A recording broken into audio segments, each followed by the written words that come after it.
Easy കുക്കിങ്ങിൻ്റെ പുതിയ വീഡിയോയിലേക്ക് എല്ലാവർക്കും സ്വാഗതം. അപ്പോൾ നമുക്ക് ഫിഷ് നിർവാണ തയ്യാറാക്കിയെടുത്താലോ.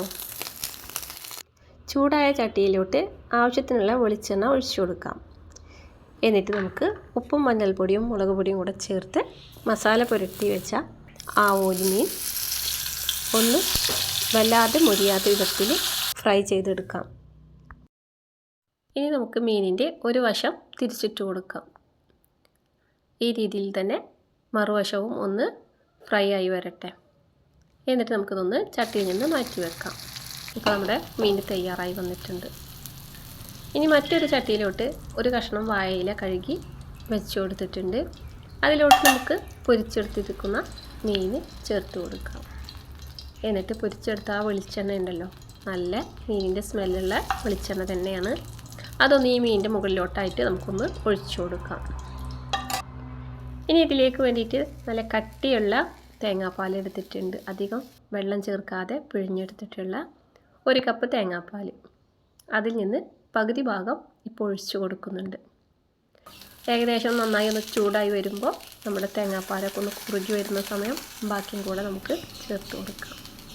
ഇനി ഇതിലേക്ക് നമുക്ക് ഒരു 1/4 ടീസ്പൂണ് കുരുമുളക്, അത് ഒരു 8-9 കുരുമുളക് ഉണ്ടാവും, അതൊന്ന് പൊടിച്ചത് ചേർത്ത് കൊടുക്കാം. ഓൾറെഡി മീനിൽ നമുക്ക് എരിവുണ്ട്, എന്നാലും നമുക്ക് ഈ കുരുമുളക് ആവശ്യമാണ്.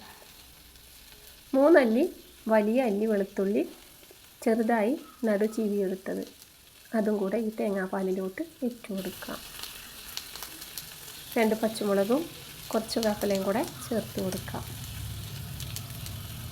എന്നിട്ട് നമുക്ക് ഈ മീൻ കുറച്ച് സമയം ഈ തേങ്ങാപ്പാലിലൊന്ന് വറ്റി വരുന്നവരെ വെയിറ്റ് ചെയ്യാം.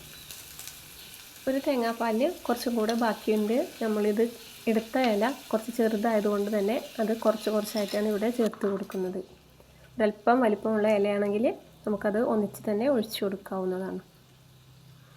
ഇനി ഈ തേങ്ങാപ്പാലിൽ നമ്മുടെ ഈ മീനൊന്ന് തേങ്ങാപ്പാലിൻ്റെ ആ കുറുക്കൊക്കെ ഒന്ന് പിടിച്ചു വരുന്നവരെ വെയിറ്റ് ചെയ്യാം.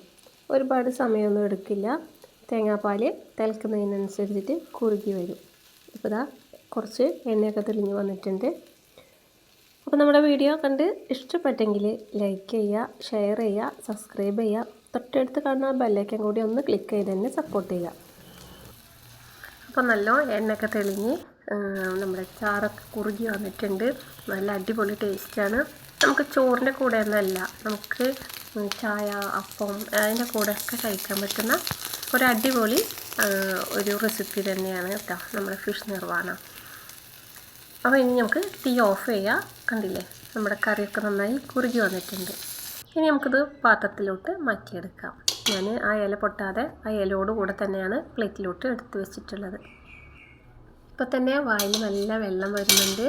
ചോറോ അപ്പോ ദോശ എന്തെങ്കിലും കിട്ടിയാൽ കൂടെ കഴിക്കാനുള്ള നല്ലൊരു അടിപൊളി ഡിഷാണ് കേട്ടോ. പിന്നെ എന്ന് പറയാൻ നമുക്കിതിൽ കുരുമുളകിൻ്റെ ആ ഒരു ഫ്ലേവർ, തേങ്ങാപ്പാൽ കുറുകി വന്ന ഫ്ലേവർ, വെളുത്തുള്ളിയുടെ ഫ്ലേവർ, പിന്നെ നമുക്ക് മൊത്തത്തിൽ ആ മീനിൽ ഇതൊക്കെ കൂടെ പിടിച്ചാലുള്ള എണ്ണ തെളിഞ്ഞിട്ടുള്ള ആ ഒരു ടേസ്റ്റ് ഉണ്ട്. അത് കഴിച്ചാൽ തന്നെ അറിയുള്ളൂ. അപ്പോൾ എന്തായാലും നിങ്ങൾ ഈ ഒരു വീഡിയോ കണ്ട് റെസിപ്പി ചെയ്ത് നോക്കുക. വീണ്ടും മറ്റൊരു വീഡിയോയുമായി വരാം.